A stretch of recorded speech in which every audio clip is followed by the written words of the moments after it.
Salut, c'est Marco de Top for Phone. Aujourd'hui, vidéo de test du Vitamine A, un mobile que j'ai eu l'occasion de vous présenter récemment lors d'une vidéo de déballage de cette fameuse boîte. Aujourd'hui, on est bien sur la vidéo de test et c'est une vidéo de test qui va se découper en deux grandes parties. Très classique chez Top for Phone. Une première partie va porter sur le matériel et une deuxième partie va porter sur le logiciel et plus largement l'usage que l'on peut avoir de ce téléphone. À la fin de ces deux grandes parties, on aura la conclusion au cours de laquelle on se dira si oui ou non il faut acheter ce téléphone et si oui ou non, bien est-ce que c'est un bon mobile quoi. Voilà, donc ça on en reparlera notamment lors de la conclusion, mais tout au long de cette vidéo, forcément vous allez vous faire votre propre idée sur la base des éléments que je vais pouvoir vous fournir. Alors, il faut savoir que ce téléphone, au moment auquel je fais cette vidéo, donc avril 2015, est commercialisé au prix de 180 € sur le web. Donc vous pourrez le retrouver notamment sur certaines boutiques type Amazon. Alors, il faut savoir que ce téléphone n'est pas aujourd'hui disponible dans les grandes surfaces, ou en tout cas pas à ma connaissance, puisque la marque est toute neuve, toute jeune, et elle n'a pas encore réussi, à mon avis, à se faire référencer par les grands acheteurs de ces grandes surfaces. Voilà, ça c'est pour le moment. En tout cas, je souhaite bon courage aux gérants de cette marque pour bien évidemment réussir dans cette mission qui est bien se faire référencer chez ces grands marchand. Alors, je dis bon courage à ce fondateur qui est Quentin Lin, un jeune Français qui a les crocs, en tout cas qui montre qu'il a les crocs, et qui a créé une jeune société qui s'appelle Duntech. Il l'a créée en 2014 pour justement commercialiser une nouvelle marque qui s'appelle Vitamine. Alors, le Vitamine A, c'est le premier modèle de cette nouvelle marque, et on félicite Quentin en tout cas d'avoir pris cette initiative, mais d'un autre côté, eh bien, il est quand même en train de se mettre en face d'un certain nombre de constructeurs qui sont déjà présents sur le marché, qui ont eux déjà les crocs déjà depuis quelques années, et qui savent faire leur métier. Alors bien sûr, il y a Samsung, HTC et LG qui sont les trois gros du marché que l'on connaît très très bien et qui savent faire des bons mobiles, mais qui généralement les mettent un petit peu cher. Forcément, il faut payer la marque. Et de l'autre côté, il y a d'autres marques un petit peu plus jeunes qui ont elles aussi les crocs, qui s'appellent notamment Wiko par exemple, et qui ont montré qu'ils savaient faire des mobiles low cost, entrée de gamme, et justement, Duntech, Vitamine A, c'est un mobile qui va justement en frontal avec ces téléphones de ces fameuses marques telles que Wiko par exemple. Voilà, ça c'était pour resituer un petit peu ce téléphone. Donc un mobile qui vaut 180 € en avril 2015, au moment auquel je fais cette vidéo.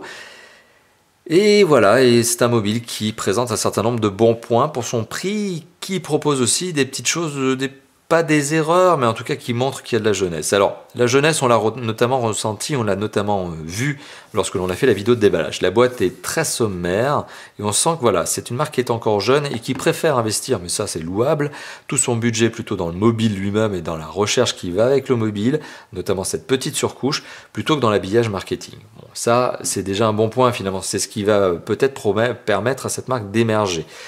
Essayer de capitaliser plutôt sur le mobile, donc le produit, plutôt que sur l'habillage qui va avec la marque. Parce que la marque, elle est toute jeune et finalement, elle n'a aucune image de marque, cette marque. Elle n'existe pas encore, donc il faut la créer.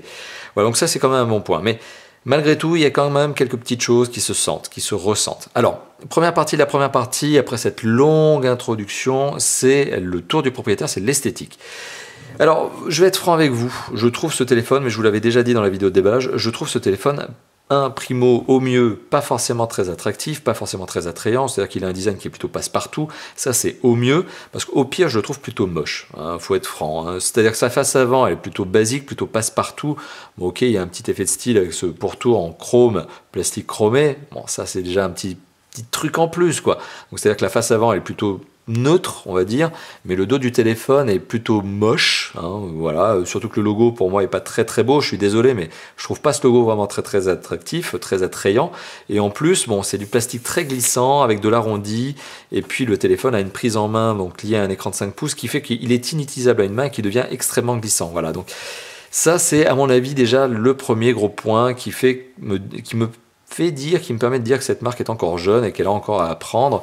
C'est un peu l'équivalent finalement de ce qu'avait Wiko lorsqu'ils ont lancé. Ils ont lancé le Wiko Think Slim. Bon, le Wiko Think Slim a été un best-seller à l'époque parce qu'il n'était pas cher et c'est un peu le même style, c'est-à-dire qu'il y a une petite erreur de jeunesse au niveau de la conception ou en tout cas au niveau du choix du modèle. Voilà, c'est-à-dire que bon, c'est une usine chinoise qui fabrique ça. Ah là là, il y a des petites choses, mais bon, c'est pas catastrophique, mais ça prouve que la marque, elle a encore à apprendre. Bon, le dos du mobile, un peu trop glissant, le design un peu trop passe-partout, capteur photo en excroissance, mais enfin bon, après d'un autre côté, il y a quand même des grands constructeurs aujourd'hui qui se permettent encore de faire ce genre de choses, donc c'est pas forcément très grave en soi. Mais voilà, donc ce que je veux dire, c'est que le design est, à mon goût, assez basique, voilà, pour pas dire laid, et ça c'est vous qui direz, mais moi, voilà, typiquement je le trouve trop basique, je le trouve vraiment pas très attractif. Alors, c'est un mobile qui compte construit complètement en plastique et donc qui forcément montre une vraie souplesse au niveau du châssis. Donc ça me permet aussi de vous dire, ne le laissez pas dans votre poche arrière de jean, vous risqueriez d'avoir des mauvaises surprises. Ça encore, c'est pas exclusif au Vitamine A, on a déjà vu d'autres mobiles en 2014 et 2015 avoir exactement ce même genre de soucis, y compris chez des grosses marques, hein. Mais bon voilà, ça montre encore une fois de plus qu'on est sur une marque qui est jeune et qui apprend. Alors voilà, ça c'était pour le design. Un mobile donc qui a des dimensions qui sont relativement, on va dire, conséquentes parce que c'est un phablet de 5 pouces. Bon, c'est pas non plus un phablet de 5 ou 6, 5,5 ou 6 pouces. On est encore sur du humain, mais ce téléphone a des dimensions conséquentes. Donc 14,3 cm de long, 7,2 cm de large. Voilà, on sent qu'il n'y a pas eu de travail au niveau de la recherche, de l'amincissement au niveau du cadre. Là, on sent qu'il y a des marges hein, ici. Et puis au niveau de l'épaisseur, on est sur un téléphone qui fait 0,9 cm d'épaisseur. Voilà. Pour un poids de 161 grammes, ce qui est dans la bonne norme, dans la bonne moyenne. Donc au niveau du poids, il n'y a pas grand chose à reprocher, on est plutôt dans la bonne norme. Donc ça c'était pour l'esthétique. Savoir que ce téléphone n'est disponible qu'en noir, hein. Ne cherchez pas de version couleur blanche, rouge ou autre, ça n'existe pas, on est sur un téléphone qui n'existe qu'en noir, et je pense que c'est lié à des économies d'échelle. Le constructeur, en tout cas d'une tech, et donc Vitamine Mobile n'avait pas envie probablement de faire des téléphones de différentes couleurs, ce qui peut être un problème de stock, hein. Il faut savoir que si un constructeur ne choisit que faire que du noir, c'est pour éviter d'avoir des couleurs excentriques qui pourraient lui rester en stock, et qu'il faudrait déstocker, et sur lesquels il faudrait casser des prix, et sur lesquels ça serait dangereux, parce que ça immobilise des ressources financières. Voilà, donc ici on a que du noir et ça se comprend parfaitement. Et c'est pas grave, en soi c'est pas grave puisque c'est 70% du marché. Aujourd'hui donc maintenant c'est pas très grave en soi, hein. Bon, maintenant on va passer à l'image et au son et je vais vous donner mon point de vue sur l'image et le son. Alors on est sur un écran de 5 pouces qui présente la bonne particularité d'être un écran HD 720p, donc c'est pas du Full HD, c'est du HD Ready 720p, mais c'est un écran IPS, donc ça c'est une bonne techno d'écran, et c'est un écran qui est Full Lamination, en tout cas la vitre est Full Lamination, ce qui veut dire qu'on a une bonne gestion de la luminosité, soit du contraste, des angles de vision, de la couleur. Donc c'est un bon écran, on va tout simplement tout de suite vous permettre de vous faire votre propre idée en vous lançant une petite vidéo. Alors on va lancer une petite vidéo via un lecteur qui n'est pas installé de base, mais qui est un lecteur gratuit, qui est VLC Player, que je recommande d'ailleurs, c'est un bon lecteur, et qui vous permet de voir cette petite vidéo. Voilà. Et donc vous ferez votre propre idée au niveau de la qualité d'image, mais c'est de la HD, donc sur un écran de 5 pouces qui permet d'avoir une densité de 294 ppp, c'est tout à fait bon. Et le son procuré par le haut-parleur peut éventuellement pour certains manquer de puissance, mais il est plutôt clair. Bon, le son n'est pas hyper cristallin, mais le haut-parleur fait très bien son travail. Voilà. Une image plutôt belle pour un téléphone qui est entrée de gamme, hein, 180 €, je le rappelle. Alors c'est pas le low cost, hein, on n'est pas dans la centaine d'euros, on est sur de l'entrée de gamme à 180 €, c'est juste en dessous de 200 €. Voilà, donc l'image, bon point. Voilà, je le valide, pour moi personnellement, je trouve que l'image est bonne. Au niveau du son, l'écouteur fournit un son tout à fait normal, hein, tout à fait basique. Au niveau du jack 3.5, tout à fait classique aussi. De mémoire, je crois que c'est un format 7TIA. Et au niveau du haut-parleur, il est en position arrière, donc forcément le son devient étouffé lorsque vous posez le téléphone sur une table. Pas très puissant, il manque un peu de puissance peut-être selon moi, mais d'un autre côté vous n'allez pas écouter votre musique de cette manière-là, donc c'est pas grave. Donc au niveau de l'image et du son, on est plutôt sur des paramètres qui sont bons. C'est plutôt à mettre au bon compte, au bon point de ce téléphone, c'est un bon point. Au niveau des performances, alors là aussi, assez étonnamment, on est sur un téléphone qui présente de belles performances. Alors je dis assez étonnamment parce qu'on est quand même sur un téléphone entrée de gamme, d'une marque jeune, on aurait pu se dire, bon les performances, ok, elles vont être assez moyennes. Bon, elles sont moyennes, oui, mais elles sont quand même à 30 000 points en tout. J'arrondis un petit peu, j'ai même obtenu 30 400 points sur un score précédent. C'est des performances tout à fait sympathiques. Des performances tout à fait sympathiques liées à des composants qui sont quand même de bons composants. On a un processeur Mediatek qui est un Mediatek MT6752, qui est un processeur donc 4 cœurs cadencé à 1,5 GHz et qui est un 64 bits. Donc c'est un bon processeur. À côté de ça, on a 1 Go de RAM. Donc là pour le coup 1 Go de RAM, c'est dommage, on aurait préféré avoir 2 Go de RAM, mais le multitâche fonctionne parfaitement, ça ne pose pas de problème au niveau de ce téléphone. Et on a un processeur graphique, et là c'est une bonne note, qui est un Mali T760. Alors pourquoi je dis que c'est une bonne note? Parce que c'est un des derniers nés de Mali, c'est un des derniers nés de processeur Mali graphique. Donc. Et il faut savoir que, il y a encore des constructeurs concurrents qui se permettent de mettre des Mali 400, voilà, qui sont des vieux processeurs. Là, au moins, on a d'une tech, Vitamine Mobile, donc qui a mis un processeur graphique qui est un bon processeur graphique, un dernier né, qui marche très bien. Et c'est ce qui permet d'ailleurs à ce téléphone de posséder de bonnes performances. Des bonnes performances d'ailleurs qui permettent de faire fonctionner des jeux 3D de manière fluide, très fluide, type Asphalt 8. Alors, si on fait une petite séquence de jeu avec Asphalt 8 que je vais lancer tout de suite. avec une petite séquence de nettoyage d'écran quand même. Voilà. Et je vais faire juste ça et je vais vous permettre de voir, hop, vous avez vu ce que j'ai fait? Voilà. J'ai supprimé, alors je l'ai supprimé, j'aurais pas dû le supprimer, mais j'ai supprimé le Vita Button, sur lequel je reviendrai tout à l'heure, qui fait partie de la surcouche qui a été appliquée sur ce téléphone. Ouh là là là là là là, j'ai mis le son un peu fort, hop. Alors, comme vous le savez, pas de musique pendant la séquence de jeu de Asphalt 8. Pourquoi? Parce que la musique est soumise à droit d'auteur et que YouTube est particulièrement casse-pied. Donc on va laisser, hop, on va passer très rapidement sur cet aspect-là. Hop. Alors le petit fond du noir que vous avez vu est lié en fait au fait que Samsung, j'allais dire une bêtise, au fait que, rien à voir, hein. J'allais dire une bêtise, une grosse bêtise, j'avais fait un fail, au fait que Gameloft aime mettre maintenant sur les jeux, hein, puisque ce sont devenus des free-to-play, des pages de pub. Donc c'est cet écran noir que vous avez vu, c'est une page de pub qui a laissé amorcer et qui ne s'est pas amorcé finalement. Allez, on va lancer donc Asphalt 8. Donc vous l'avez vu, l'image est belle.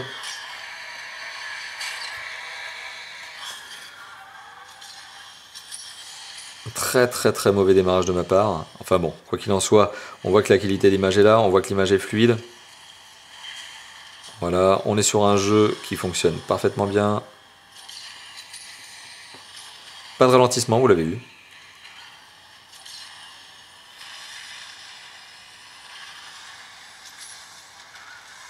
Et vous l'avez vu, ça marche très très bien. C'est fluide, belle qualité d'image, hein, j'insiste bien là-dessus.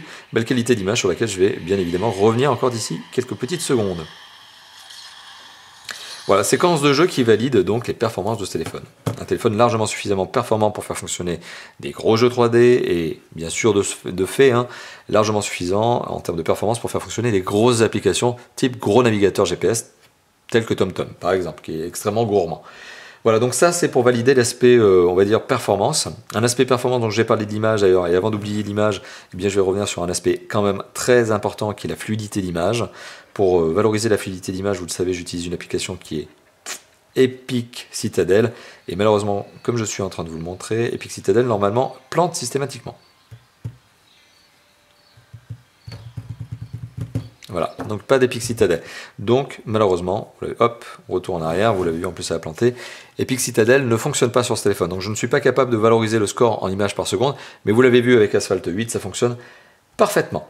Alors au niveau de la mémoire de stockage de ce téléphone, parce que je vous ai parlé quand même de mémoire vive, je vous ai parlé de mémoire vive, donc de RAM, là maintenant je vais vous parler de la ROM, ou en tout cas de ROM, de mémoire de stockage interne, sur les 8 Go qui sont revendiqués par le constructeur, Vitamine Mobile, lorsque vous allumez le téléphone, et bien au final vous vous retrouvez plus qu'avec 5,6 Go de mémoire disponible. Alors heureusement vous avez un emplacement micro SD dans le téléphone, sous le cache batterie, il y a 2 emplacements de carte SIM, et il y a un emplacement de micro SD. Donc d'ailleurs, si je retire le cache batterie pour vous permettre d'accéder à votre propre vue, hein, vous le voyez, il y a bien un emplacement micro SD, hein, ici.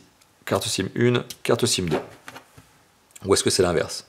Bon, non, c'est l'inverse. Carte SIM 2, carte SIM 1. Donc si vous voulez avoir la connexion 4G, c'est ici que vous allez brancher votre carte SIM numéro 1.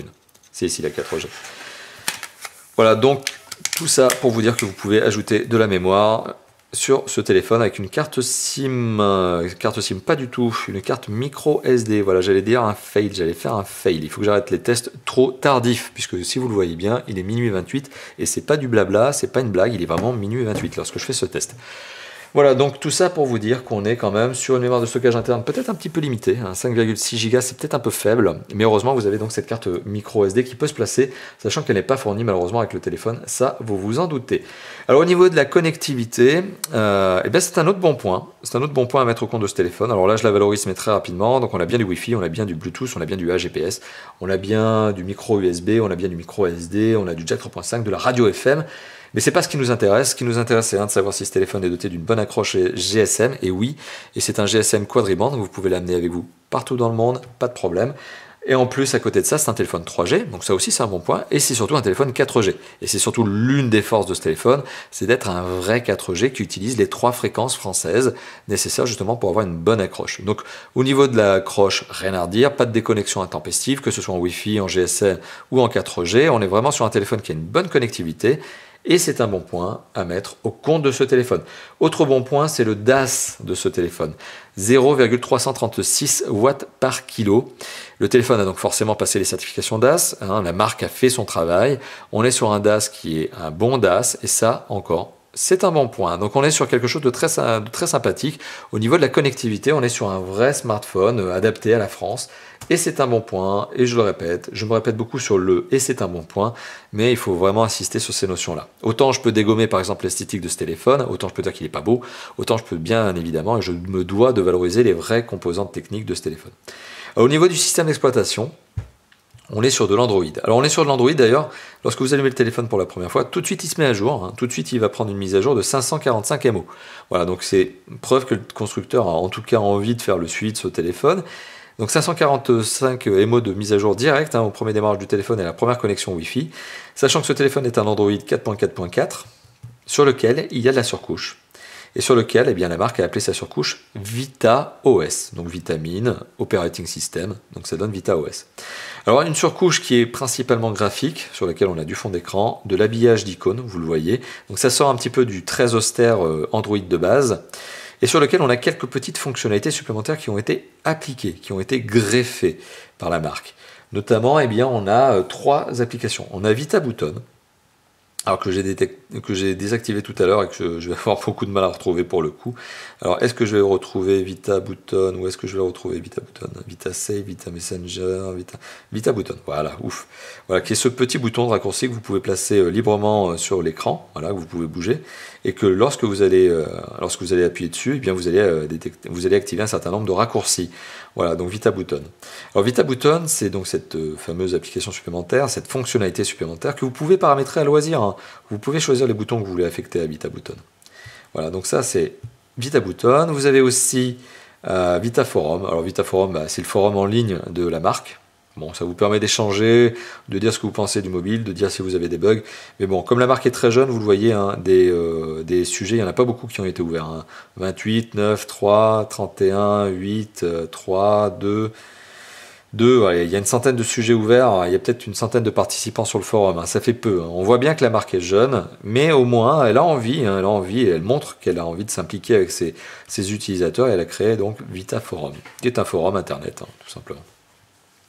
Qu'est-ce que l'on a d'autre? On a Vita Messaging. Alors Vita Messaging, qui est une application de texto, et on a aussi VitaSafe. Alors VitaSafe, qui est quelque chose qui vous permet de bloquer votre téléphone et de bloquer notamment les applications et le contenu de votre téléphone. Voilà, donc ça vous permet de verrouiller les applications. Par exemple, de dire que pour accéder à telle application, il faut mettre un code, vous l'avez vu. Moi j'ai fait un Z, mais j'aurais pu mettre n'importe quoi. Pareil pour le contenu. Voilà, c'est exactement la même chose. Donc ça s'appelle VitaSafe, ça fait partie des quelques fonctionnalités supplémentaires qui ont été ajoutées par la marque, qui sont sympas. C'est pas transcendant en soi, toutes ces applications que je vous ai montrées, il n'y a rien de très transcendant, il y a plein de constructeurs qui le font, et vous pouvez même en télécharger sur le Play Store. Mais ça rajoute un petit agrément supplémentaire. D'ailleurs, petite parenthèse, ça a été créé par une boîte, en tout cas ça a été créé, cette VitaOS a été créée par des gens qui travaillent, je vais le dire comme ça, qui ont créé Humanoid. Et alors, petite parenthèse, et je fais un coucou à mes chers confrères, Humanoid, c'est la boîte qui a créé Frandroid. Donc vous voyez, donc il y a les fondateurs d'Humanoid qui ont travaillé sur VitaOS, et ces fondateurs d'Humanoid qui ont travaillé sur VitaOS sont ni plus ni moins les mêmes qui ont travaillé sur Frandroid et qui travaillent encore sur Frandroid.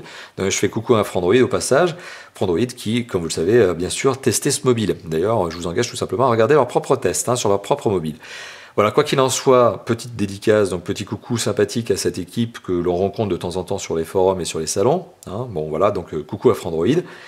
Et j'en reviens donc au système d'exploitation, Android 4.4.4, qui a été surcouché par Vitamine Mobile, et qui donc a créé VitaOS. Alors, sachant en plus que l'équipe, parce qu'ils ne sont pas non plus 150 000, mais l'équipe assez restreinte de moins de 10 personnes, je crois qu'ils sont 6 à tout casser, de Vitamine Mobile. Donc le fondateur d'ailleurs s'est engagé à ce qu'il y ait des mises à jour régulières, qu'il y ait du travail sur VitaOS. Donc j'espère que ça sera tenu, j'espère que c'est pas une promesse vaine, j'espère que la marque d'ailleurs pour elle perdurera, parce que là c'est le premier mobile, j'espère qu'il y en aura d'autres pour eux. Voilà, et la marque c'est soi-disant, alors pas engagée, parce qu'il n'y a pas d'engagement ferme écrit avec le consommateur, avec vous, l'utilisateur potentiel de ce téléphone, mais la marque a dit qu'elle allait faire régulièrement des mises à jour, qu'elle allait faire grossir VitaOS, que VitaOS allait être une surcouche qui allait être de plus en plus complète.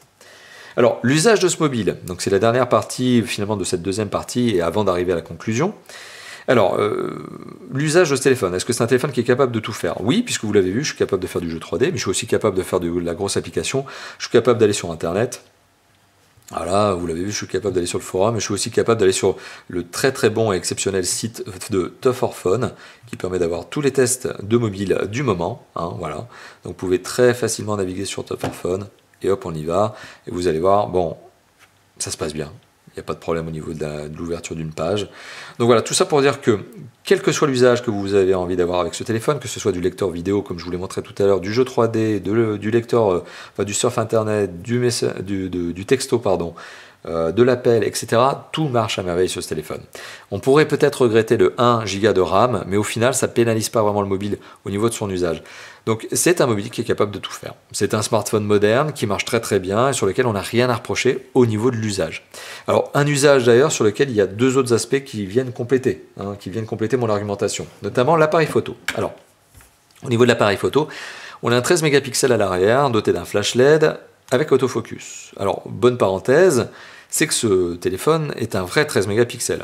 En théorie, selon moi, c'est pas de l'interpolé, c'est du vrai 13 mégapixels. Et les photos qui sont prises avec ce mobile, eh bien elles sont plutôt bonnes. On a un autofocus précis, qui papillonne pas une fois qu'il se positionne, vous le voyez, il est bien positionné, il zoome pas n'importe comment après. Hop, je prends une photo. Et ça marche bien. Les photos sont de bonne qualité. D'ailleurs, vous retrouverez un échantillon photo pris avec ce téléphone, donc du capteur dorsal, sur le site de Tough or Phone, mais vous retrouverez également la même chose avec le capteur photo frontal. Alors le capteur photo frontal, pour lui, c'est un 5 mégapixels. Alors il n'a pas de flash LED, il n'a pas d'autofocus, forcément vous l'imaginez, hein, c'est un tout petit capteur. Mais c'est un 5 mégapixels. Et ce qu'il y a de bien, c'est que c'est déjà mieux que les 1,3 mégapixels, voire moins, que proposent un certain nombre de concurrents. Encore une fois de plus, photo que vous allez prendre avec la photo que je prends avec ce téléphone sera publiée sur le site de Tough or Phone. Voilà, donc les deux capteurs photo sont des bons capteurs photo. Donc au niveau de l'usage photo, on est sur du bon.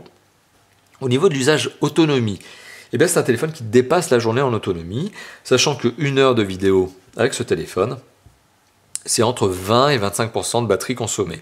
Voilà, donc c'est un téléphone qui tiendra la journée en autonomie, sauf si vous êtes tout le temps rivé à de la vidéo, sauf si vous êtes tout le temps en train de faire de l'appel, bien sûr, sauf si vous êtes tout le temps en train de faire du web mobile, etc. Bien sûr. Donc voilà, si vous avez un usage qui est plutôt normal, hein, vous l'avez compris, 1 heure de vidéo, c'est quand même 20 à 25% de vidéo, de batterie consommée, donc il faut 4 heures d'utilisation pour arriver à 0% d'autonomie. Voilà, donc si vous avez un usage qui est normal, vous dépasserez la journée en autonomie. Voilà, donc c'est aussi, une fois de plus, un bon point. Alors, autre bon point, c'est que ce téléphone a une batterie extractible, donc on peut très bien imaginer qu'avec le temps, vous la changiez. D'un autre côté, c'est un téléphone qui n'est pas hyper connu, c'est un téléphone qui n'a pas beaucoup de stock, c'est un téléphone qui ne va pas être vendu à des dizaines de milliers d'exemplaires. La marque a dit qu'elle voulait vendre au mieux, je crois, 300 000 exemplaires, mais je crois que c'est très optimiste. Je pense que c'est une marque qui va tout au plus vendre 10 000 exemplaires, voire 20 000 dans les grands cas par an, en tout cas en phase de lancement. J'en vois mal plus, sachant que le vitamine A de mémoire a été construit à 5 000 exemplaires. Donc c'est vraiment pour vous donner une idée, et je ne pense pas qu'il y ait d'accessoires. Il n'y a pas d'accessoires sur ce téléphone, et les batteries externes sur ce téléphone, aujourd'hui, vous ne pouvez pas en acheter. En tout cas, pas à ma connaissance. Il faut vraiment essayer de trouver quel est le modèle chinois qui est à la base, hein, qui est ici, hein, puisque c'est un mobile chinois qui a été commandé sur catalogue et optimisé par la marque. Il faudrait trouver le modèle chinois et essayer de trouver la batterie qui soit correspondante. Enfin bon, il y a quand même pas mal de galères. Donc tout ça pour vous dire qu'en termes d'accessoires, et donc c'est aussi un point qui pèse, hein, ça va avec le design, hein. En termes d'accessoires, là c'est zéro, quoi, c'est niet, hein. Vous ne retrouverez rien pour ce téléphone, en tout cas pas avant un certain temps, et je doute que la marque essaie de commercialiser des accessoires. Voilà, donc il est temps de passer à la conclusion de cette vidéo et de vous dire ce que je pense du Vitamine A. Est-ce que c'est un bon mobile ou un mauvais mobile? Est-ce que c'est un mobile que je recommande ou pas? Est-ce que c'est un mobile qu'il faut acheter ou pas? Alors, pardon, excusez-moi, je m'éclaircis la voix, je suis toujours un petit peu enroué. Est-ce que c'est un bon mobile ou un mauvais mobile? Alors, oui, c'est un bon mobile. C'est un bon mobile pour son prix, il fait son taf. Il est honnête, voilà, 180 €, c'est un bon rapport performance-prix, qualité-prix. C'est un prix adapté. C'est pas bluffant. Alors par contre, il ne faut pas se tromper. C'est un bon mobile, il a des bonnes performances, il fait tout ce qu'on lui demande, il a une surcouche qui est sympathique mais qui est encore très, très jeune, très minime. C'est un bon mobile donc dans l'absolu, c'est un prix raisonnable, c'est un bon rapport performance-prix.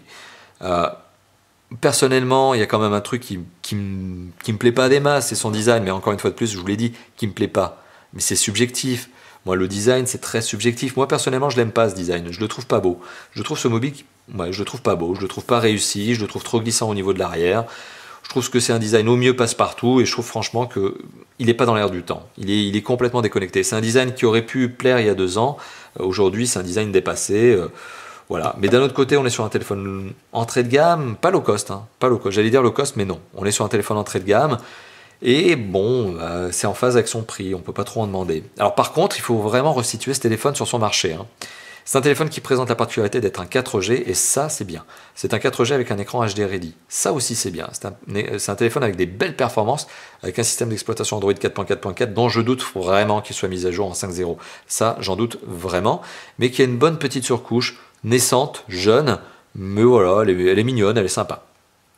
Voilà, tout ça pour vous dire ça. Mais a contrario, sachez vraiment qu'il y a sur le marché des concurrents qui sont très énervés. Alors bien sûr, il y a Wiko. Ça, je vous l'ai cité tout à l'heure. Wiko, on les a testés en long et en large, leurs modèles. On commence à bien connaître chez Top 4 Fun les téléphones Wiko. Et en face de ce mobile, il y a des Wiko qui sont là et qui sont bien agressifs et qui sont des bons mobiles.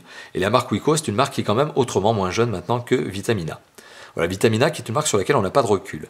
À côté de ça, il y a quand même des marques comme Arcos par exemple qui propose le 50 Diamond, qui est un tout petit peu plus cher que ce fameux Vitamina, 20 € plus cher je crois, mais qui a un design plus original, jaune, c'est peut-être pas au goût de tout le monde, mais qui est plus original en termes de design, plus esthétique, je trouve plus beau. Voilà, donc bon, tout ça pour vous dire que finalement, quand on achète un Vitamina, on achète finalement l'opportunisme. Hein. C'est un mobile d'opportuniste, et c'est pas un mauvais terme, hein, c'est un mobile qui est une bonne affaire. Au moment où vous allez acheter un téléphone qui a des bonnes specs et autres, mais c'est pas un téléphone dont vous allez tomber amoureux. Le design est vraiment très passe-partout, il n'y a pas d'accessoires, etc. Donc voilà, c'est un peu un achat.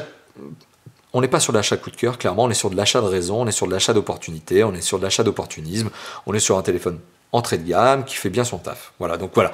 Conclusion, est-ce que je vous recommande cet achat? Oui, dans l'absolu. Voilà, c'est clair que je ne peux pas dire le contraire. C'est un bon mobile, il est bien. Il est juste bien, mais c'est un mobile pour lequel, personnellement, j'ai pas d'engouement. C'est un mobile parmi d'autres, sur un marché qui est déjà très engorgé.